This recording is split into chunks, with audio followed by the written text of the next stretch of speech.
Hey guys. So I have a new podcast called Beauty and the Beta. It's on Sunday nights at 9 p.m. Eastern. My co-host is Skag3. So if you caught our installment last night, Skag and I discussed Saturday's New York Times article entitled Crossing the Line, How Donald Trump Behaved with Women in Private. So just based on the title, we can surmise pretty much from the get-go that it's going to be several unsubstantiated eyewitness reports of pretty innocuous stuff that he said or did. And alas, that is exactly what it turns out to be. Nonetheless, I wanted to get into some of the nitty-gritty of this piece with you today because this is truly one of the most feeble attempts at a hit piece that I've ever seen. Seriously, I hope you read it. It is laughable. So the New York Times article starts off with this. Donald J. Trump had barely met Roanne Brewer-Lane when he asked her to change out of her clothes.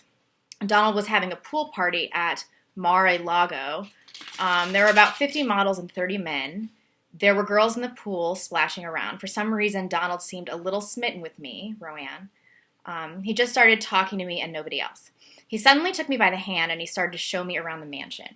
He asked if I had a swimsuit with me, and I said no. I hadn't intended to swim. This is highlighted in the New York Times article. He took me into a room and opened drawers and asked me to put on a swimsuit.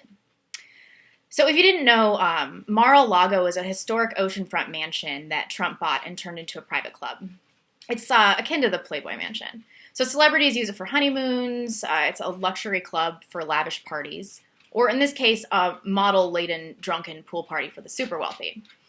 So Miss Brewer-Lane, this is also in the New York Times article, Miss Brewer-Lane, at the time a 26-year-old model, did as Trump asked. I went into the bathroom and tried one on, she recalled. It was a bikini. I came out and he said, wow. Trump, then 44, and in the midst of his first divorce, decided to show her off to a crowd at his estate at Mar-a-Lago. He brought me out to the pool and said, this is a stunning Trump girl, isn't it?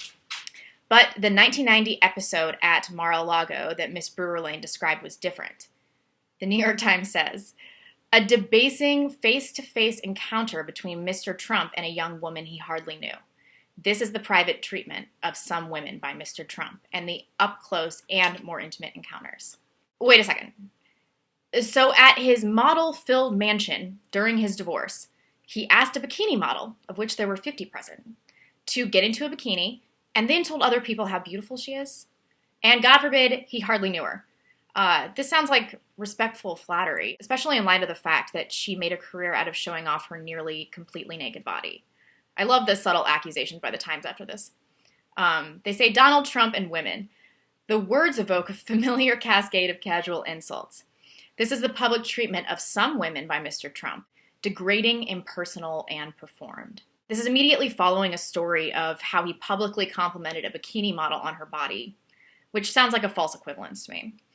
Further, she was on Fox News this morning discussing her support for Trump and how she was misquoted by the Times. I'll address this in a minute. But the article goes on to say, the New York Times interviewed dozens of women who had worked with or for Mr. Trump over the past 4 decades. In the worlds of real estate, modeling, and pageants, women who had dated him or interacted with him socially, and women and men who had closely observed his conduct since his adolescence. In all, more than 50 interviews were conducted over the course of 6 weeks. This cracks me up. In all their pretentious journalistic integrity, the New York Times has the hubris to outright and proudly declare that their source is past models, beauty queens, ex-employees, ex-girlfriends, and close acquaintances who merely observed his conduct as an adolescent. Wow, this is some ironclad shit right here. Stop the presses. The most unreliable group of women have come forward to piece together 30 years of false memories. Despite this being an obvious hit piece, even the Times couldn't deny that he's helped women's careers. So they address this and they say, what emerges from the interview is a complex, at times contradictory portrait of a wealthy, well-known, and provocative man and the women around him, one that defies simple categorization. Some women found him gracious and encouraging. He promoted several to the loftiest heights of his company, a daring move for a major real estate developer at this time. So they have to acknowledge this because so many women have come forward and talked about how Trump gave them opportunities that nobody else did. At this point, the writers of the article were like, shit, well, how are we going to deal with this? Then to get ahead of it, some pencil-neck douchebag chirps up and says, But his extension of opportunity to women was really just him exercising his disproportionate power. So, of course, they subsequently say, in many cases, there was an unmistakable dynamic in play. Mr. Trump had the power, and the women did not. He had celebrity, he had wealth, he had connections. Even after he'd behaved crudely towards them, some of the women sought his assistance with their careers or remained by his side. Oh, New York Times, you crafty bastards. In one fell swoop, they address why all dealings with less powerful women make him sexist, and how this disparate power balance forced women, through no fault of their own, that's the implication anyway, to continue to stay by him despite his being an outright sexist. This is transparent emotional manipulation that is exercised ad nauseum by the left. The Times prides itself on connecting all the dots for their retarded readers that apparently they have no faith in. So after a section describing how Trump always liked thin, well-dressed, high-class, and beautiful women, shocking, gasp, there is a section called the Alpha Trump, where the Times outlines Donald's father's more traditional views, and his father's reaction to Donald hiring a woman as a head of construction on one of his projects in the 80s, I believe. This isn't helping your case, New York Times. He rejected his father's staunch traditionalism to give a woman an unprecedented career opportunity. So who gives a shit what his father thought about it? This is irrelevant. Then they go on to suggest that Trump is too traditional. So they say, Mr. Trump still holds up his parents as models, praising his stay-at-home mother for understanding and accommodating a husband who worked almost nonstop. My mother was always fine with it, Donald Trump said, recalling her brilliant management of the situation. If something got interrupted, he was going to inspect a housing site or something. She would handle that so beautifully. She was an ideal woman. I think that they just put this in at this point in the article because they thought it would piss off working women. Well, guess what, idiots? It just shows that he values stay-at-home moms, and his promoting women within the ranks of his own businesses before anybody else did shows that he's a huge supporter of career women as well. So this article is long as fuck. I'll sum up some of the other accusations that were thrown out in the middle. Donald Trump commented on women's bodies, especially in the pageant ring, bragged about banging hot women, and he called women dismissive nicknames like Hun, Dear, or Honey Bunch. He also told Miss Universe, who had gained weight, to lose it. The Times subsequently suggests that Trump is responsible for her resulting bulimia and anorexia. But hey, if you don't want to get judged entirely based on the way your body looks, don't sign up for a worldwide swimsuit competition. What is wrong with these women? So all of these accusations, even if true, just show that he was focused on his beauty pageantry ring, which its inherent focus is physical beauty, and in his personal life, which we already knew. So now we get to the meat of the story towards the end, because no hit piece is complete without weaving in a completely unsubstantiated rape claim. So the Times then goes on to say, once his first marriage started to collapse, Mr. Trump faced his most serious allegation of aggression towards women. When Lost Tycoon, The Many Lives of Donald J. Trump, was released, I believe in 1993, it included a description of a night in which Mr. Trump was said to have raped Ivana in a fit of rage.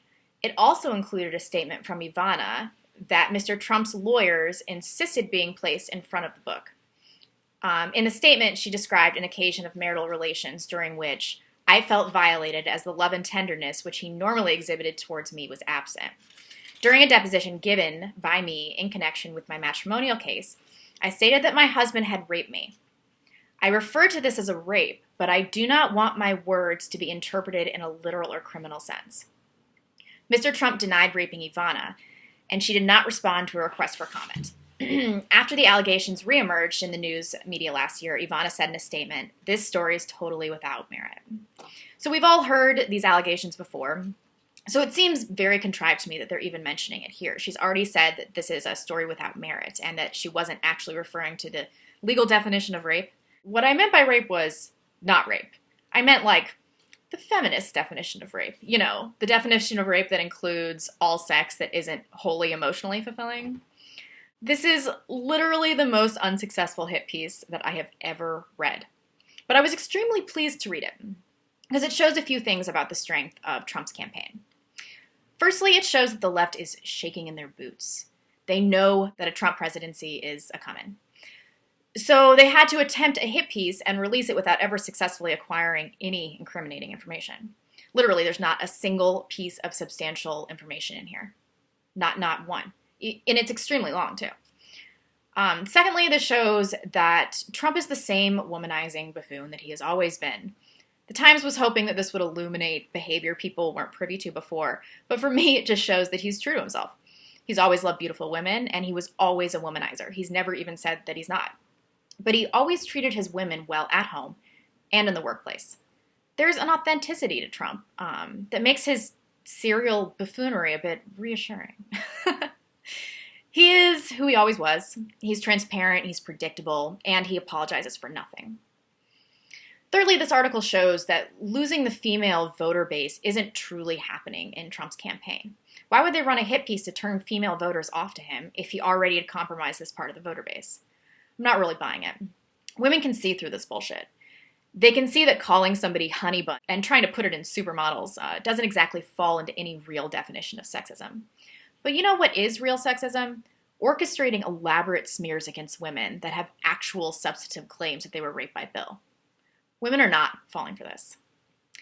So when I was working on this piece earlier today and doing my research, I discovered that Roanne Brewer-Lane went on Fox News this morning to debunk the articles and discuss how she was misquoted and misled by New York Times reporters.